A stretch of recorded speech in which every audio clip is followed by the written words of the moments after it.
ಕನ್ನಡದಲ್ಲೂ ಒಂದು ಬಾಯ್ ಬ್ಯಾಂಡ್ ಇತ್ತು ಅನ್ಸುತ್ತೆ, ಹರ್ಬನ್ ಲ್ಯಾಡ್ಸ್ ಅಂತ. ಚಂದನ್ ಶೆಟ್ಟಿ ಅವರು, ಧ್ರುವ ಸರ್ಜಾ ಅವರೆಲ್ಲರೂ ಇದ್ರು. ಈಗ KGF ಸಿನಿಮಾದಲ್ಲಿ KGF 1 ಬಂದಾಗ if you are bad I am your dad ಅಂತ ಒಂದು ಡೈಲಾಗ್ ಇದೆ. ಪ್ಯಾರಲಲ್ಲಿ ಧನುಷ್ ಸಿನಿಮಾನು ಒಂದು ಬಂದಿತ್ತು. ಸೊ ಅದರಲ್ಲೂ if you are bad I am your dad ಅಂತ ಬಂತು. ಸೊ ಇಟ್ಸ್ ಆ್ಯಂಡ್ ಎಸ್, ನನ್ನ ಹೆಸರು ಕೆವಿನ್.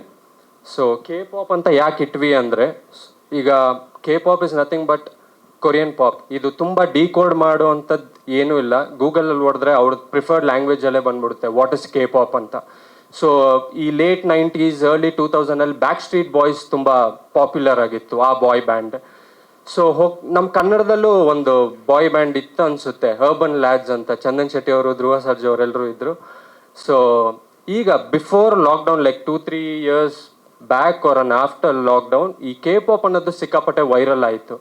ಸೊ ಈ ಸಿನಿಮಾ ಮುಖಾಂತರ K-pop ಅವರ ಇಂಪ್ಯಾಕ್ಟ್ ಎಷ್ಟಿದೆ, ಇಂಡಿಯಾದಲ್ಲಾಗಿರ್ಬೋದು, ಗ್ಲೋಬಲ್ ಲೆವೆಲಲ್ಲಿ ಆಗಿರ್ಬೋದು, ಯಾವ ಮಟ್ಟಕ್ಕೆ ಇಂಪ್ಯಾಕ್ಟ್ ಇದೆ ಅನ್ನೋದನ್ನು ತೋರ್ಸಕ್ಕೆ ನಾವು ಹೊರಟಿದ್ದೀವಿ. ಅದು ಮಾತ್ರ ಅಲ್ಲದೆ ಈ K-pop ಅನ್ನೋ ಎಲಿಮೆಂಟ್ ಮುಖಾಂತರ ಸಾಕಷ್ಟು ವಿಚಾರಗಳನ್ನ ನಾವು ಹೇಳಕ್ಕೆ ಹೊಡ್ತಾ ಇದ್ದೀವಿ. ಸುಮಾರು ಪಾಯಿಂಟ್ಸ್ ಇದೆ.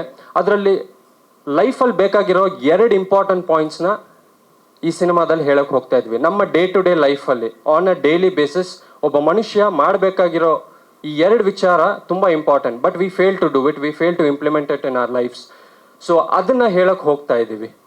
ಸೊ ಎಸ್, ಸುಮಾರು ಲೇಯರ್ಸ್ ಇರೋದ್ರಿಂದ ನಿಮಗೆ ಸಿಕ್ಕಾಪಟ್ಟೆ ಕ್ಯಾರೆಕ್ಟರ್ಸ್ ಬರ್ತಾರೆ. ಶನಿಮಾತ್ಮ ದೇವ್ರು ಅವ್ರೇನು ಮಾಡ್ತಿದ್ದಾರೆ, ಯಮಧರ್ಮರಾಜ ಅವ್ರೇನು ಮಾಡ್ತಿದ್ದಾರೆ, K-pop ಅನ್ನೋ ವರ್ಲ್ಡಲ್ಲಿ ಏನು ಮಾಡ್ತಿದ್ದಾರೆ. So they've all come to teach a lesson to the Gen Z crowd. So ಇಷ್ಟು ಹೇಳ್ಬೋದು. ಆ್ಯಕ್ಚುಲಿ ಸುಮಾರು ಜನ ಇದ್ದಾರೆ, but as of now but Vishnu ಇದ್ದಾರೆ, ಮ್ಯಾಡ್ ಸ್ಕ್ವೇರ್ ವಿಷ್ಣು ಇದ್ದಾರೆ. ಇನ್ನೂ ಅಫಿಷಿಯಲ್ ಆಗಿ ಕನ್ಫರ್ಮ್ ಆಗಲಿಲ್ಲ, but he's like the story. ತುಂಬ ಇಂಪಾರ್ಟೆಂಟ್ ಪಾತ್ರ. ಇಷ್ಟು ಬೇಗ ಹೇಳಿದ್ರೆ I don't think it will be fair enough from our side. But ಅತಿ ಶೀಘ್ರದಲ್ಲಿ ಇನ್ನು 1 or 2 months will reveal the character. ಒಂದು ಕ್ಯಾರೆಕ್ಟರ್ ಇಂಟ್ರೋ ಥರ ನಾವು ಇದು ಮಾಡ್ತೀವಿ. ಅಂದರೆ ಕೊರಿಯನ್ ನಂಗೆ ಗೊತ್ತಿರೋಂಗೆ ಮೇ ಬಿ 60 to 70% ಇಂಪ್ಯಾಕ್ಟ್. ಅಂದರೆ ಈಗ ನಮ್ಮ ಅಣ್ಣನ ಮಗಳು, ಅವಳು ಬರೀ 7 years old. ಅವಳಿಗೆ BTS ಗೊತ್ತು, ಬ್ಲ್ಯಾಕ್ ಪಿಂಕ್ ಅನ್ನೋ ಇನ್ನೂ ಒಂದು ಬ್ಯಾಂಡ್ ಗೊತ್ತು. ನಾನು ಒಂದ್ಸಲ BTS ಬಗ್ಗೆ ಸುಮ್ಮನೆ ತಮಾಷೆಗೆ ಏನೋ ಹೇಳಿದೆ. ನನ್ನ ಜೊತೆ 2 ದಿನ ಮಾತಾಡಲಿಲ್ಲ. ನಾನು ಸಾರಿ ಕೇಳಿದ್ಮೇಲೆ ಆಮೇಲೆ ಮಾತಾಡಿದ್ಲು.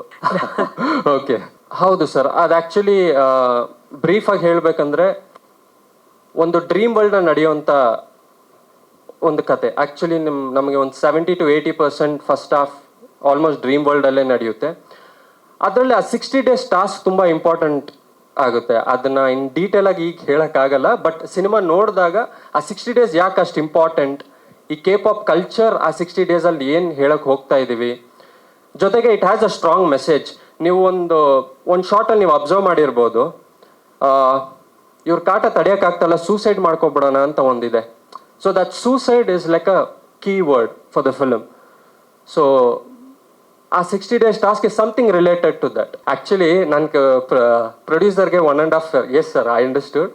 ಅದೇ sir, as I said, everybody things are like sir. ಈಗ KGF ಸಿನಿಮಾದಲ್ಲಿ KGF 1 ಬಂದಾಗ if you are bad I am your dad ಅಂತ ಒಂದು ಡೈಲಾಗ್ ಇದೆ. ಪ್ಯಾರಲಲ್ಲಿ ಧನುಷ್ ಸಿನಿಮಾನು ಒಂದು ಬಂದಿತ್ತು. ಸೊ ಅದರಲ್ಲೂ if you are bad I am your dad ಅಂತ ಬಂತು. So it's purely coincidence. ಮತ್ತು ಪ್ರೊಡ್ಯೂಸರ್ ನಾನು 1.5 year ಬ್ಯಾಕೆ ಕತೆ ಹೇಳಿದ್ದೆ. March 12th ನಾನು ಯಮಧರ್ಮರಾಜ ಪೋರ್ಷನ್ ಎಲ್ಲ ಶೂಟ್ ಮಾಡಿದೆ. ಅದಾದಮೇಲೆ ಗೊತ್ತಾಯಿತು ಒಂದು ಸ್ವಲ್ಪ ಎಲಿಮೆಂಟ್ಸ್ ಸಿಮಿಲರ್ ಆಗಿದೆ ಅಂತ. ಬಟ್ ಯಮಧರ್ಮರಾಜ ಆಗಿರ್ಬೋದು, ಇದೆಲ್ಲ ಇಟ್ಸ್ ಲೈಕ್ ಯೂನಿವರ್ಸಲ್. ಸೊ ಅದರಿಂದ ಬಟ್ ಕತೆ 100% ಹೊಸದಾಗಿರುತ್ತೆ. Workshops, screen writing workshops, film making workshops. So ಜೊತೆಗೆ ನನ್ನ ಸರ್ಕಲಲ್ಲಿ ಒಂದಷ್ಟು ಜನ ಸಿನಿಮಾ ಮಾಡ್ತಿದ್ರೆ I use to go and be on the sets with them to understand the process. So ಒಂದಷ್ಟು ವರ್ಷ travel, nearly 12-13 years of travel. ಅದಾದಮೇಲೆ ಒಂದಷ್ಟು ಶಾರ್ಟ್ ಫಿಲ್ಮ್ಸ್ ಮಾಡಿ, ಒಂದು ಶಾರ್ಟ್ ಫಿಲ್ಮ್ ಮುಖಾಂತರ ಪ್ರೊಡ್ಯೂಸರ್ಗೆ ಇಷ್ಟ ಆಗಿ he said okay fine let's do a concept. ಏನು sir? Short film Jack the Devil ಅಂತ ಒಂದು ಮಾಡಿದ್ದೀನಿ sir. So Jack the Devil ಮತ್ತು ಕುಬೇರ ಅಂತ ಒಂದು ಮಾಡಿದ್ದೆ. ಹೇಳೋದಾ? ಕುಬೇರ ಅಂತ ಒಂದು ಮಾಡಿದ್ದೆ. It's just a producer pitch trailer. ಒಬ್ಬರು ಪ್ರೊಡ್ಯೂಸರ್ಗೆ ಹೇಳಿದ್ದೆ, ಅವ್ರಿಗೆ ಇಷ್ಟ ಆಯಿತು. ಅದಾದಮೇಲೆ ಮಾಡೋಣ ಅಂತ ಹೇಳಿದ್ರು. ಬಟ್ ಒಂದು ಬೇರೆ ಪೋಸ್ಟರ್ ಬಂತು ಯಾವುದೋ ದೊಡ್ಡ ಸ್ಟಾರ್ ಜೊತೆ. ಆಮೇಲೆ ಗೊತ್ತಾಯ್ತು ಒಂದು ಸ್ವಲ್ಪ ಅಡ್ಯಾಪ್ಟ್ ಆಗಿದೆ ಅಂತ. So I said no problem ಅಂತ ಒಂದು ಸ್ಮೈಲಿ ಕೊಟ್ಟೆ ಅವ್ರಿಗೆ ಅಷ್ಟೇ.